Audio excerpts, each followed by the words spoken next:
आगे बढ़ेंगे बड़ी खबर। थोड़ी देर में योगी कैबिनेट की अहम बैठक शुरू होगी। अग्निवीरों को पुलिस पीएसी में 20% आरक्षण मिल सकता है। आयु सीमा में भी छूट का प्रस्ताव और साथ ही 12 से ज्यादा प्रस्ताव जिनको मंजूरी मिल सकती है। 1 जिला 1 उत्पाद पर मुहर संभव है। पर्यटन विभाग के बेड एंड ब्रेकफास्ट नीति पर चर्चा होगी। ओडीओपी योजना का विस्तार होगा। साथ ही मार्केटिंग और गुणवत्ता बढ़ाई जाएगी। और बता दें कि औद्योगिक विभाग के 3 प्रस्ताव को मंजूरी मिलेगी। 5 कंपनियों को सब्सिडी के प्रस्ताव पर चर्चा होगी। नीति के तहत योजनाओं को सरल बनाया जाएगा। ये बड़ी जानकारी आपको दे रहे हैं। कैबिनेट मीटिंग को लेकर थोड़ी देर में इसकी शुरुआत हो जाएगी। कई बड़े प्रस्ताव है, बिंदु हैं जिन पर चर्चा और मुहर संभव, जिसमें सबसे बड़ा जो यहाँ पर बिंदु है वो है अग्निवीरों को पुलिस पीएसी पर 20% आरक्षण जो कि मिल सकता है। और वहीं आयु सीमा में भी छूट का प्रस्ताव है। ऐसे में 12 से ज्यादा प्रस्ताव है जिनको मंजूरी आज इस कैबिनेट बैठक में मिल सकती है। तमाम कैबिनेट मंत्री शामिल रहेंगे। मुख्यमंत्री योगी आदित्यनाथ के नेतृत्व में ये बैठक होगी। थोड़ी देर में इसकी शुरुआत होने वाली है। तो बता दें आपको कि समय यही था 11 बजे। थोड़ी देर में अब शुरुआत और उसके बाद कई जरूरी महत्वपूर्ण यहाँ पर प्रस्ताव है जिन पर मुहर और चर्चा संभव है। 12 प्रस्ताव बताए जा रहे हैं जिन पर मंजूरी आज मिल सकती है। और 1 जिला 1 उत्पाद पर मुहर संभव है। पर्यटन विभाग की बेड एंड ब्रेकफास्ट नीति पर भी चर्चा और वहीं ओडीओपी योजना का भी विस्तार होगा। निखिल हमारे साथ में जुड़ गए हैं खबर पर ज्यादा जानकारी के लिए। निखिल, कितना वक्त और कितनी देर में कैबिनेट बैठक जो कैबिनेट मीटिंग उनके खिलाफ कार्रवाई? देखिए, मंत्रियों का आने का जो सिलसिला है वो शुरू हो चुका है। तमाम जो मिनिस्टर्स हैं वो पहुंच रहे हैं। ब्रजेश पाठक मुख्यमंत्री उत्तर प्रदेश सरकार में वो भी पहुंचे हैं। अब से कुछ ही मिनटों में ये बैठक शुरू होने वाली है। लगभग 1 दर्जन प्रस्ताव इस पर आने वाले हैं। और इस बैठक में जो 2-3 बिंदु अहम हैं उसके बारे में मैं चर्चा करूं तो किस तरह से जो प्रदेश के तमाम शहरी इलाके हैं वहाँ पर ग्रीन बेल्ट को बढ़ाया जाए।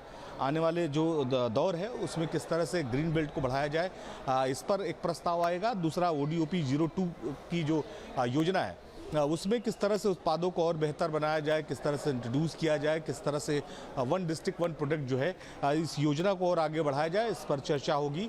और जो सबसे महत्वपूर्ण विषय है वो अग्निवीरों की जो भर्ती होनी है, जो रिटायर्ड अग्निवीर होंगे जो वहाँ से, उनके बाद उनकी जो भर्ती होगी उसमें तमाम व्यवस्थाएं जो उसमें पहले पॉलिसी लाई गई थी उसमें संशोधन किया जाएगा। उसमें ये कोशिश की जा रही है सरकार की तरफ से कि वो चूँकि पहले से ट्रेनिंग कर चुके होंगे तो यहाँ उन्हें ट्रेनिंग न करना पड़े, तमाम वेटेज मिले, तमाम तरीके से उनको लाभ मिल सके। तो इन तमाम विषयों पर चर्चा की जाएगी। जी बिल्कुल ठीक है। लेकिन इसके साथ ही मैं इसके बारे में भी जानना चाहूँगी जो यहाँ पर ओडीओपी को लेकर जो मुहर लग सकती है प्रस्ताव पर। हालांकि ओडीओपी तो पहले से ही प्रदेश में चल रहा है, तो ये अब क्या बदलाव होने जा रहा है? मुहर अब क्यों, क्या जो पहली योजना चल रही थी उसमें किसी तरह का कोई चेंजेस या कोई बदलाव हमें देखने को मिलेंगे? एक बार फिर से लागू होगी, ये इसका दूसरा टर्म होगा?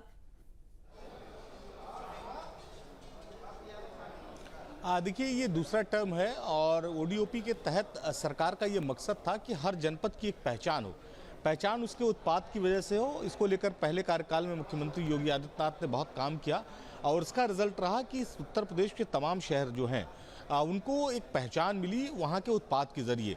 इसको और किस तरह से बेहतर बनाया जा सके, किस तरह से और फ्रेंडली बनाया जा सके ताकि ज़्यादा से ज़्यादा लोग इसमें जुड़ सके और उन्हें विश्व पटल पर उनके जनपद को और उस उत्तर प्रदेश को पहचान मिल सके। इसके लिए कुछ संशोधन किए जाने हैं। उन संशोधनों में सबसे महत्वपूर्ण विषय ये है कि 1 डिस्ट्रिक्ट 1 प्रोडक्ट में जो जिले हैं वहाँ के उत्पादों में जो नए उद्यमी हैं उनको किस तरह से जोड़ा जाए। तो इन तमाम विषयों पर चर्चा होगी। जैसा मैंने बताया कि 1 दर्जन के आसपास प्रस्ताव होने वाले हैं। थोड़ी देर बाद जब कैबिनेट बैठक खत्म होगी तब ये पता चलेगा कि कौन कौन से प्रस्ताव पर मुहर लगी। लेकिन 1 दर्जन से अधिक प्रस्ताव पेश किए जाने इस कैबिनेट बैठक में, जो कि अब शुरू हो चुकी है। जी बिल्कुल ठीक कहा। लेकिन इसके साथ ही क्योंकि अग्निवीरों को लेकर भी एक बड़ा बदलाव संभव है। पीएसी में 20% जो आरक्षण है वो मिलेगा।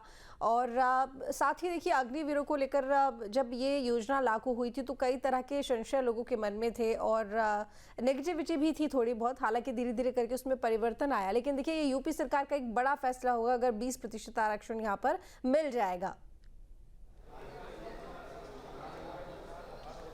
देखिए, जब योजना आई थी तो उत्तर प्रदेश सरकार ने सबसे पहले इस योजना की तारीफ की तो ये कहा था कि उत्तर प्रदेश में जो भी अग्निवीर होंगे वो जो है उनको नौकरियां दी जाएंगी, चाहे वो उत्तर प्रदेश पुलिस की बात हो, उत्तर प्रदेश पीएसी की बात हो या अन्य जो एजेंसियां हैं उनमें बात हो।